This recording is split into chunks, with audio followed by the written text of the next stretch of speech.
באנגלית, יש לכם אוזניות של הקשרים בין שתי המדינות, לכן אתם עושים עבודה חשובה. באתון חילי טובריס, סקיצה.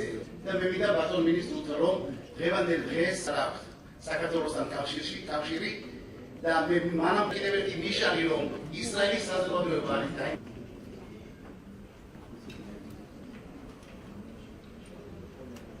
Ladies and gentlemen, famous Israeli of 26th anniversary of thank organizers and all contributors. To thank the land of Israel for their effort in making this possible and the development of capital markets in financial year 2020.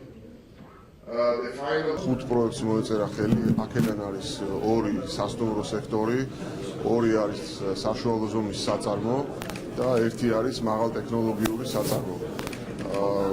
უფრო მეტი განხილვა გვექნება დღეს კიდევ 100 მეტი ინვესტორია ჩამოსული ისრაელიდან. ესენი არიან ყველანაირი სპექტრის კომპანიები, მცირე, ასევე დიდი კომპანიებიც და საკმაოდ წარმომადგენლობითია საქართველოს მხრიდანაც ბიზნესიდან არის ძალიან დიდი ინტერესი და ჩვენ ძალიან მოხარული ვართ რომ ასეთი ინტერესი გამოიწვია. ანუ ქართული პროექტები იქნება ისრაელში თუ მხოლოდ ებრაული ინვესტიციის შემოსვლაზე არის საუბარი? არა, რა თქმა უნდა, ასეთი ფორუმების დროს ორმხრივ ინვესტიციებზეა საუბარი და ამორიცხული არ არის რომ საქართველოსდანაც დაინტერესდა